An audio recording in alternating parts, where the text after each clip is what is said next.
Good day to you. This is Anagalactic bringing you a follow-up to our prior reading from this book. This is Islam and Evolution, which was produced by Dr. Malik, and we read just a little bit from the opening chapters. Now, in this video presentation, what I would like to do is introduce us, myself included, to the topics at hand, which are being put together in a balanced way by Dr. Malik, which is going to consume about 350 pages. So we're not going to read all that. The point I'm making is what he is attempting to do is complex, because this is the hottest topic of all time. Islam is the only religion, from my point of view. It's the only religion because it embraces all other religions. It is the dominant religion on earth and has been for over 1,000 years. The other word that you see there is evolution. This has nothing whatsoever to do with Islam. So what is it? Well, it's a branch of Western science. It was developed in England about a century and a half ago. So what we would like to do today is understand what that is. Islam, we will deal with separately. I consider it to be the most important topic on the earth right now. Evolution, however, is considered to be the most important topic for people who don't have any religion at all. Now, those are biased statements that I just made, but I'm presenting myself. But I want to also state that I learned something from Dr. Malik, who recommends a middle course so that there can be free conversation, free communication, which is the principle of science itself, which is, putting it mildly, it's the oil of human commerce, that we listen to each other, that we tolerate the differences between us. In this case, that's going to prove to be impossible.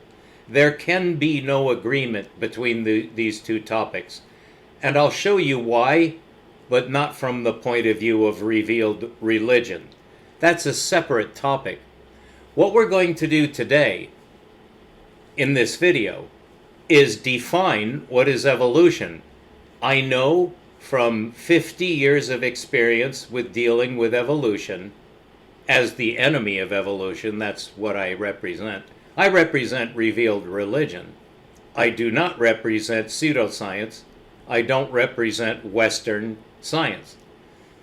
I do love science, but you have to pick and choose whom you listen to in science, because natural selection, evolution, Darwinism, it has several names, but we're just going to call it what Dr. Malik believes is the best thing to call it.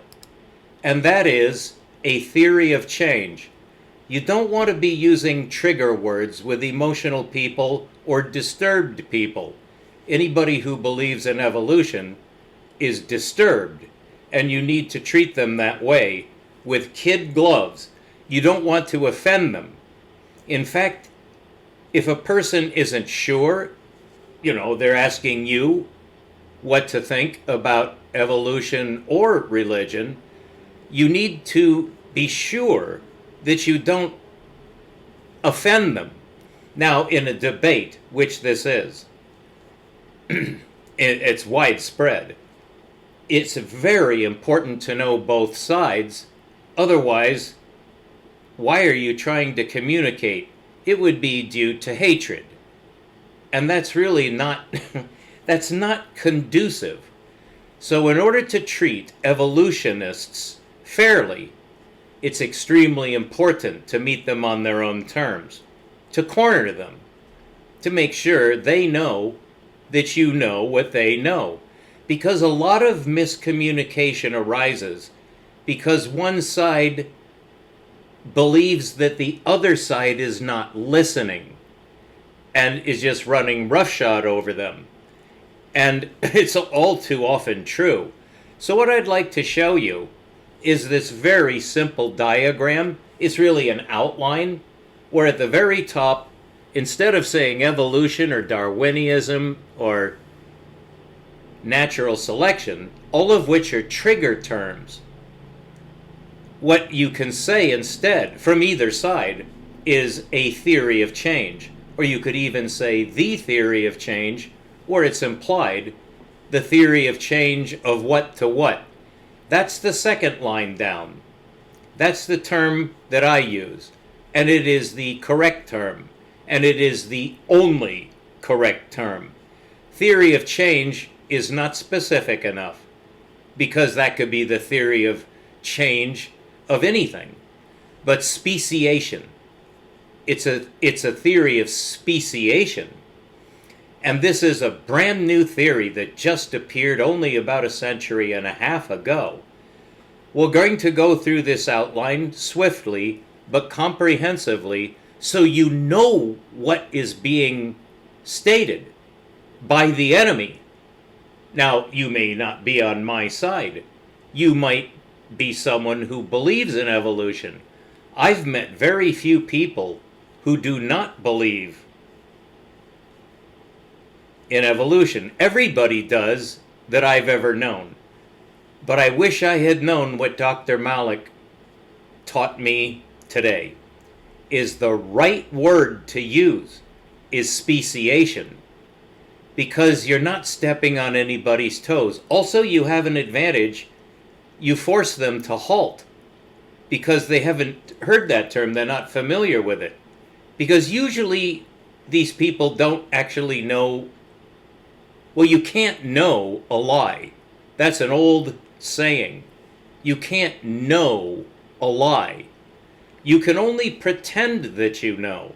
So you can use that to your advantage, not to defeat them. The idea, you're not going to change their mind. You have to get that through your head. What you want to do is train yourself to be able to talk with people who, some of whom might be children. I always think of children when I think of these men who state things that cannot be proved. That's the least of it. So let's understand what speciation is. What did Darwin say? There are actually 3 names you should know. One of them is Darwin, another man named Wallace, who actually came up with the idea before Darwin. And there is another, there's more to it, for which I direct your attention to the best book you'll ever read on evolution. It's by Tom Wolfe, the author of The Right Stuff and the Electric Kool-Aid Acid Test, and a host of fantastic, I think he's a top-notch journalist, and many literati think so as well. But the last book he ever wrote, just before he died, was on science. It was on Darwin and Wallace. So you need to know those 2 names. You only hear the name Darwin, and that's okay. That's really not part of our sequence here. We want to know what this theory actually says. It's very difficult to pin these people down.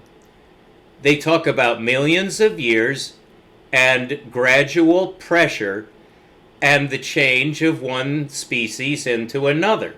That's really what 99% of them know, sum total. They have no idea what they're talking about. You and I must know what we're talking about. So let's go through this item by item. This is my preferred way of approaching a subject, because you have an organization. So it's a theory of change of one species into another. So right away, you have a golden word, species. What is that? Well, I can tell you this, and no one would argue with me, because Darwin himself said that he did not know what makes a species. You must remember, he lived in the second half of the 19th century. Really about 150 years ago, DNA was unheard of. Nobody knew anything about how a species is defined. So we need to define that first, because the theory of change is the theory of change of one species into another. All right. The definition of a species has changed. What Darwin called a species was basically what we see in nature, and the best example is a very popular one from his book on finches. That is, he has a section in his book which is a theory of speciation, where he talks about the finches of the Galapagos Islands. Now, this is by no means his only example. It's quite a long book. It's considered to be a good book and a readable book. I thought it was boring, but that's probably because I was biased against. I'll tell you what, though, he's a good scientist. There's nothing really wrong with Darwin. It's not like he was trying to bring down religion. But today there actually is a regular movement, a cartel, that is actually trying to destroy religion. Now, you don't want to bring that into a conversation. I'm just giving you background information so you know what you're up against. And Dr. Malik makes an extraordinarily good presentation of all the factors. He lined them all up that you have to be aware of. This is the most controversial topic that's ever been faced by science or religion. And you can't have both. Either evolution is right, or revealed religion is right. Right for what? That is more or less philosophy, so we don't want to go there either. I'm merely bringing out, this is an extremely complex topic for you and for me and for everybody. However, there is a war going on, and this war must be fought. If no one else fights it, I will. But I'm certainly not alone, and I'm certainly not without aggressors. This is an aggressive war. The atheists are trying to win. They want religion out of the picture completely. They say so. And Dr. Malik named some names: Sam Harris, Richard Dawkins, and two others who are called the Four Horsemen. These people are proud, very proud. And what they're actually saying is there's no higher authority than Richard Dawkins. There is no God, there are no angels, there is nothing to do with supernatural, because if there were, then Richard Dawkins wouldn't be on the top. And Sam Harris can't even imagine not being top dog. Now, the Islam people know that you have to bow the knee to your creator. Well, that's the war. Not everybody will. All right, now let's get into the science. So you know what speciation actually is. The origin of the theory of change of species was from Wallace and Darwin. But it's very important to note that Darwin himself did not actually believe his own theory, and he said so. This was hotly debated in the creationist, evolutionist debates of the 60s and 70s, which I attempted to participate in as a teenager, and I continued all my life to take the side of truth against evolution, which is a lie. So you know where I'm coming from. But now I just want to give you the facts so you know why I say what I say and believe what I believe. In science, you don't believe. In science, you either know or you don't. You either know what the facts say and what they imply, or you don't. You get it wrong or you get it right. It's very strict. Now, in some areas, we're not sure, such as the nature of the universe. That's going to take thousands of years before we actually get a grip on that, no matter what anybody says now, because look at what you're trying to understand. The universe, nobody's even seen the edge of it, so how can you say you have a theory of the universe? Well, men will say anything. And really, we're kind of compelled to, because we're programmed to solve problems.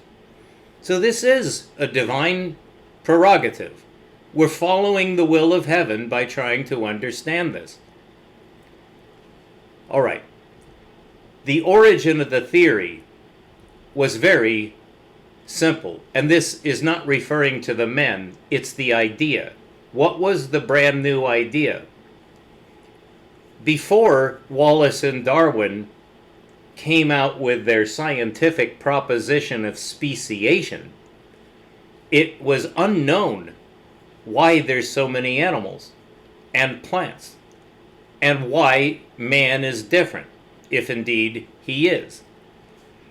It looks like we have a lot in common with the animals, and I certainly would not deny that. We're all cellular organisms.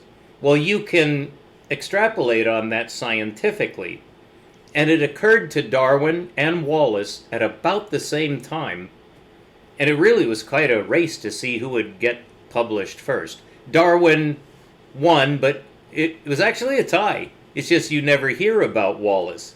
You only hear about Darwin. His book did come out first.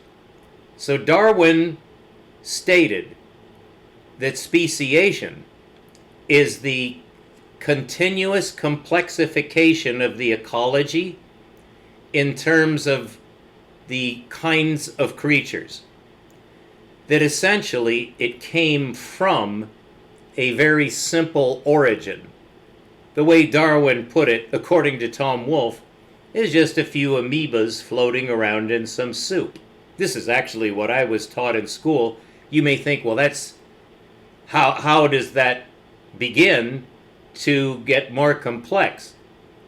Well, that's actually the problem. How indeed would that happen? You need to know what the mechanism is.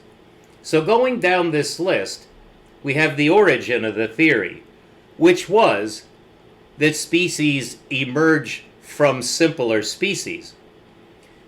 That millions of years ago, and I should pause there, throughout human history it was not known that there was a time frame of millions of years. That came about through the work of Lyell, a man named Lyell, the greatest geologist in England at the time, and he was a contemporary of Darwin and Wallace.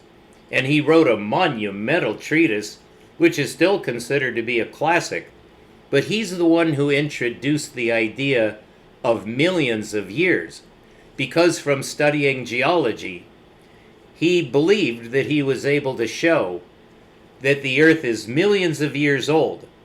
And because of the fossils, although there weren't as many fossils discovered in his day, there were enough fossils in the sedimentary layers of the Earth, whereby he was able to theorize that the Earth, with its life forms, is millions of years old. But he didn't attempt to state that in the millions of years past, the creatures were simpler. He never had that theory. It was Wallace and Darwin, knowing what Lyell had already published about millions of years, and you'll hear every theory of change artist talk about millions of years as if that is just absolutely certain that life has been on the Earth for millions of years. And it's actually more. It's tens of millions would be an order higher. Hundreds of millions of years is accepted today as fact, that life has been on Earth for hundreds of millions of years.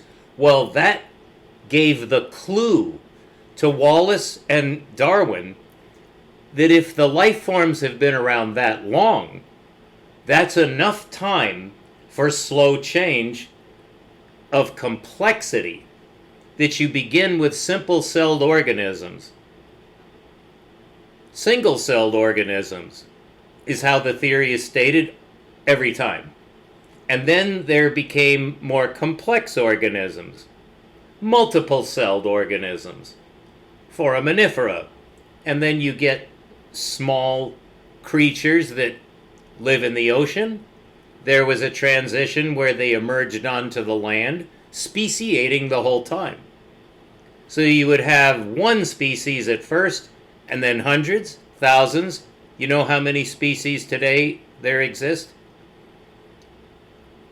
Millions. So where did they come from? Nobody had a theory. Nobody even thought about having a theory. They were always the way they were. But Darwin and Wallace claimed, oh no, because there's millions of years, therefore there's room for change. But that in itself is not the theory. That's the framework for the theory that's necessary. Without millions of years, there's no such thing. If it could be shown that life has only been around for tens of thousands of years, then there's no theory of evolution. There has to be at least millions of years, because it's a sufficient amount of time to boggle the mind, where you can just go into a trance and imagine that species can change. And that's what Darwin said. But in his famous chapter, Problems with the Theory, he proved, certainly to me, that he was an honest enough scientist. He only said this once, but he did say it. He said his theory, because it has no mechanism, he had no idea how they changed into each other. And so he said that his theory was absurd in the highest degree. Absurd in the highest degree. That means it's untrue. So Darwin actually said that. All right, that is our framework for discussing what do men think about that theory today. Now, in the next line down, I have the role of the human race. Darwin wrote 2 books. In the first book, he barely mentioned at the end that this might have something to do with humans. He was afraid of the Anglican Church, who basically would have, metaphorically speaking, burned him at the stake. They would have destroyed his career if he even hinted that evolution, which nobody had even heard of, applied to the human race, because, of course, in European Christianity, man is not part of the ecology at all. He's a separate creation. So Darwin was up against that prejudice, and he knew it. So in his first book, the most famous book that he wrote, it was about speciation of animals and plants, but not humans.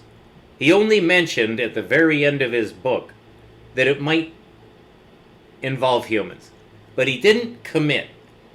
But after a while, because Wallace had caught up with him and published, and Wallace was willing to say that this means that humans are a species.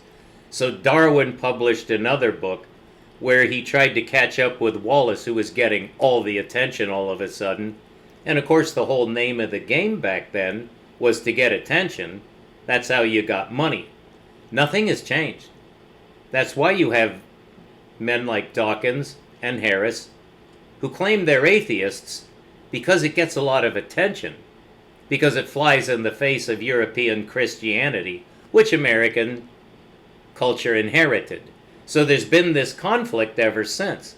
It never existed before, because the church dominated everything and wouldn't let men like Copernicus or Galileo get away with anything.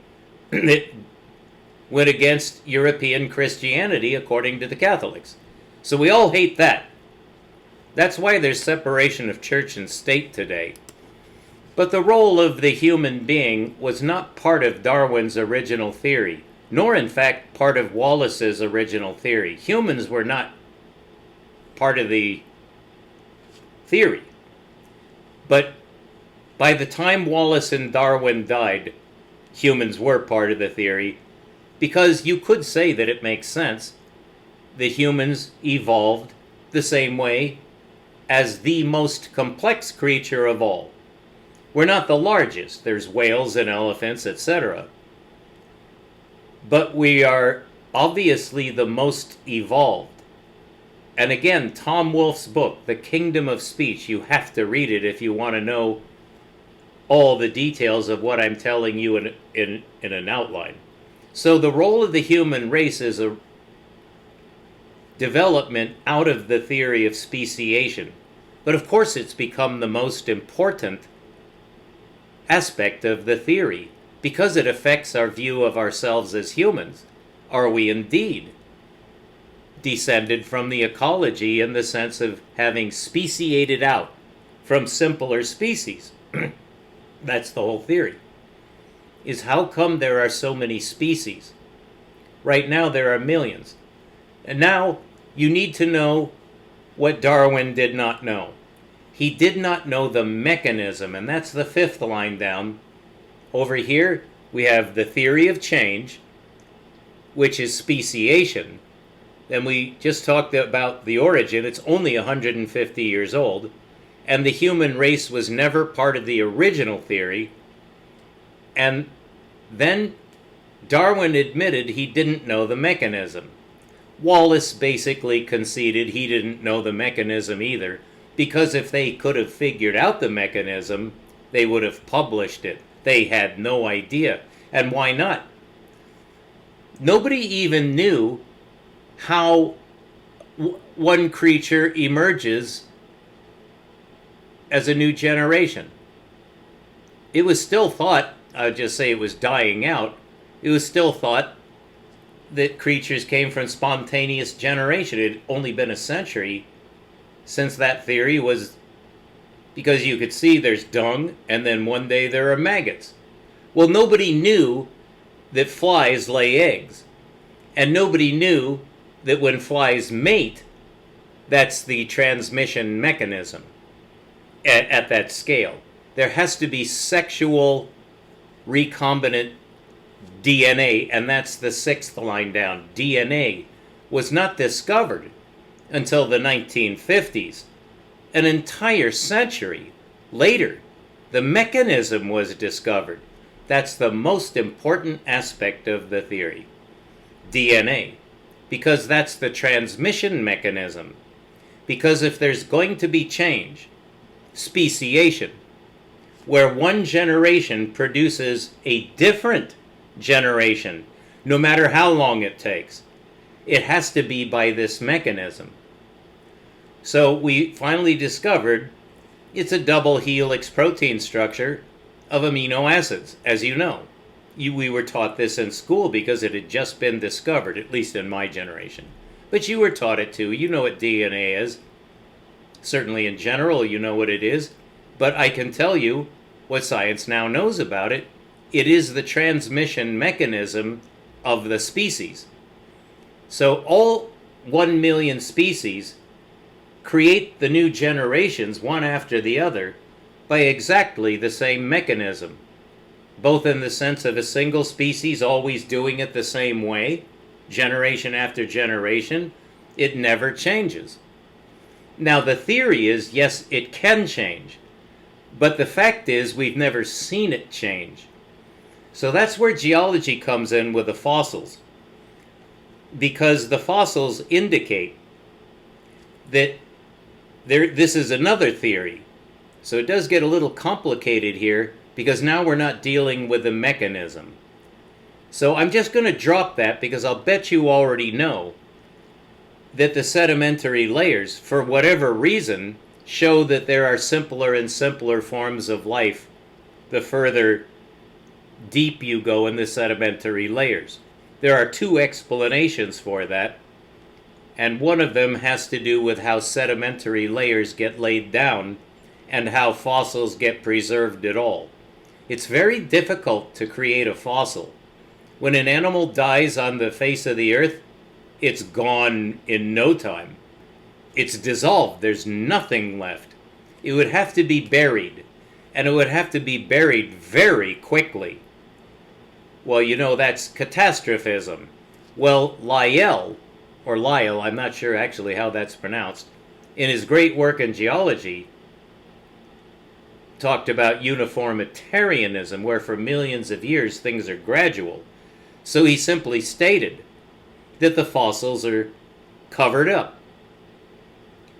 That's actually ridiculous, because how are they covered up? We don't see it happening at all. So There were two theories that were developed in the 19th century that have no evidence whatsoever.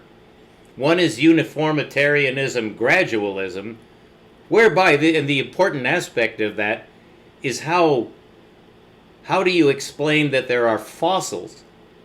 Well, one explanation is there was a flood, and that's actually the only explanation.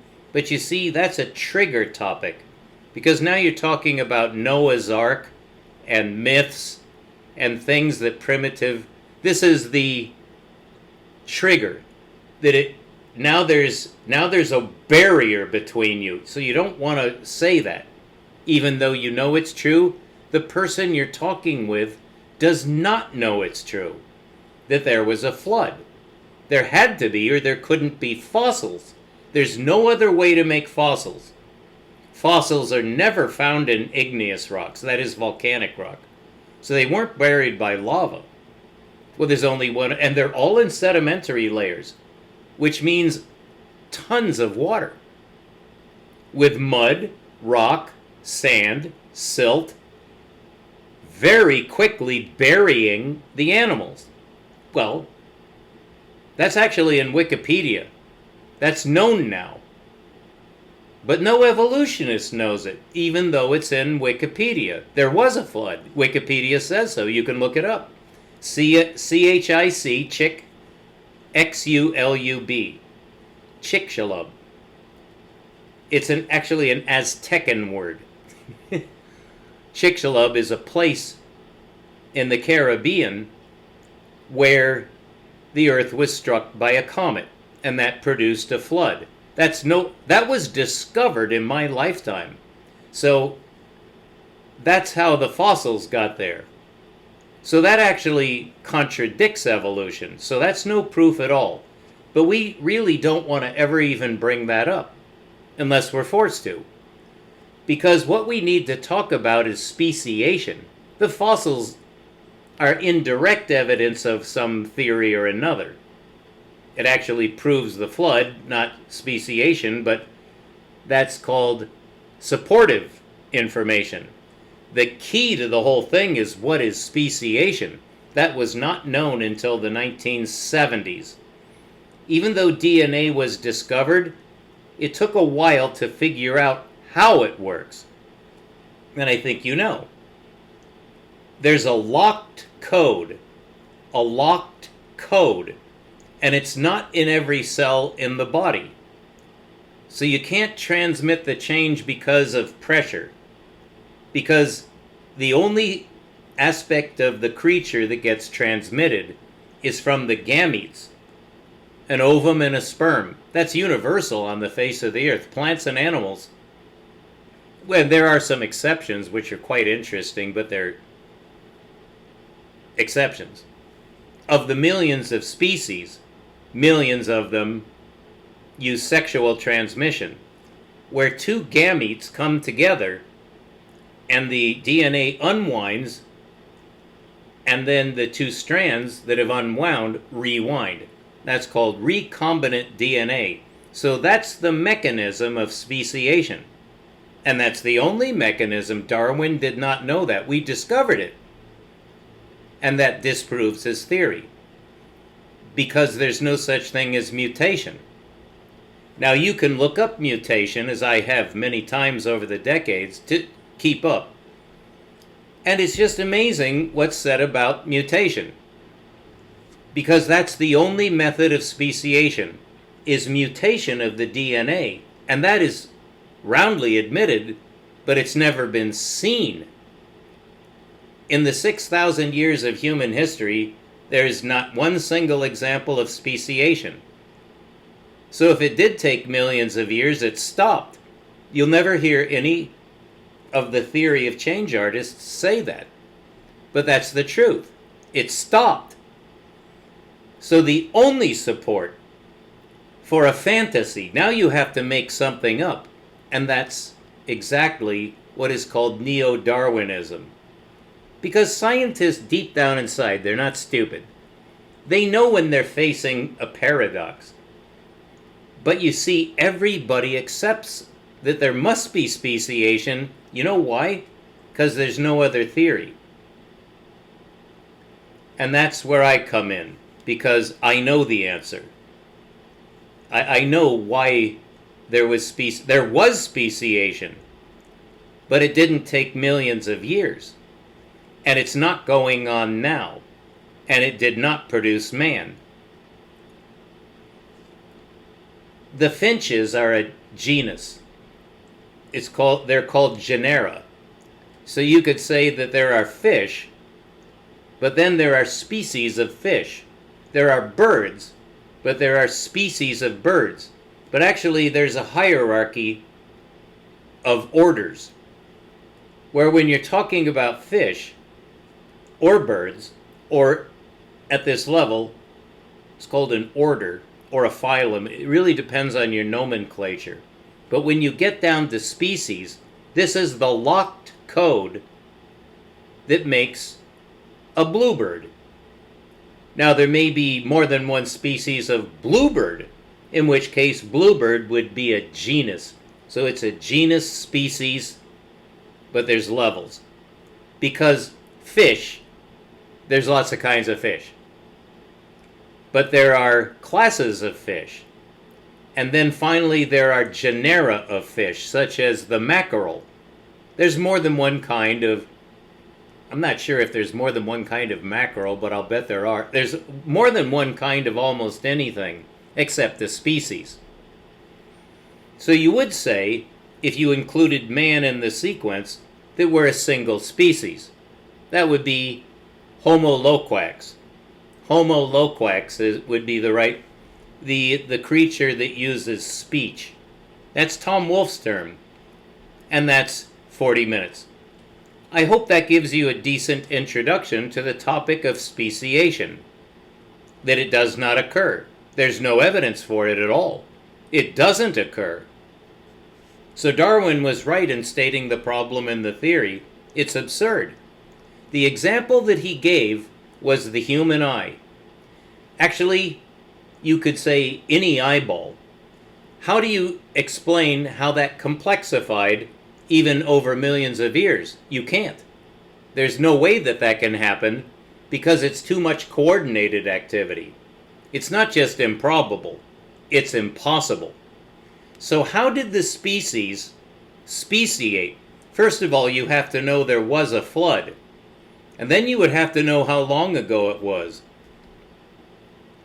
According to revealed religion, it was on the order of 10,000 years ago, closer to 6,000. But if so, we have a monumental problem in Western science, because we can't explain speciation. So we've come up with this Darwinian theory to explain it, because otherwise it's supernatural. And it is supernatural. And that's revealed in the book of Hanoch, which I am about to teach to the Islam nations wholesale, because Islam does not know about one of the main prophets that they respect. They respect all prophets, but they don't know who Hanoch is, even though they know more about Hanoch than all of Western civilization combined. They know a lot about the man. We call him Enoch. But there's a tremendous story that's true, that the book of Enoch is part of the Bible, but you know it's not in the Bible because nobody knew that it existed, although Jesus did. He quoted from it. So did Jude. And in fact, so did the Revelator, Johann, who wrote the Apocalypse. He quoted from it. And all through Israeli history, everyone knew something about this ancient book, because it's from before the flood. And that's what I'll be talking about more. This flies completely in the face of Western science, because Western science is brain dead, and it's unwholesome, because it does not recognize the truth of the history of the human race. The Islam people do recognize it. They accept the testimony of Noah, and Ibrahim, who knew about the flood, and Yeshua, who knew about the flood. Everybody knew about the flood until the Europeans, and the Europeans deny the flood. And they now are denying the creation of Adam, which is ridiculous, because obviously man was created. Because he didn't speciate, there's not enough time. And there's no mechanism. So that's pretty simple. But the truth being simple for those who believe is extremely complicated for those who don't believe. And they'll fight to the death, and that's what's going to happen over the next couple of years. Because Israel is attacking Iran. That's the West, that's the United States and Europe, with their little pawn Israel, attacking the Islam religion to destroy it completely. That's where the new atheism comes from. So Sam Harris is of the devil, period. And that sounds so strange. You better start waking up, darling. You call yourself a scientist? All right, thank you for tuning in, and we're going to have more readings from that book because the author, Dr. Malik, is much more even-handed than I am. I'm right, but Dr. Malik wants peace. The Islam people want peace. They're not trying to convert anybody, but they are trying to warn everybody, either you convert and bow the knee to heaven, or you're going to hell. Well, that's what Yeshua said. Well, no Christian says that, so the only Christians are Islam. And that's why I'm Islam. It's a tautology. I do believe in revealed religion because it's true. And I don't believe in Western science because it's not only false, it's contrary to the truth. And there is no evidence for their theories. None. That's very important. Thank you for tuning in. We'll be back with another reading from Dr. Malik's incredibly good book. One more look at it, Islam and Evolution. In the next reading, we're going to meet Ghazālī, who lived about 1,000 years ago. You're in for the treat of your life. Take my word for it. I don't ask for money. I just want your welfare.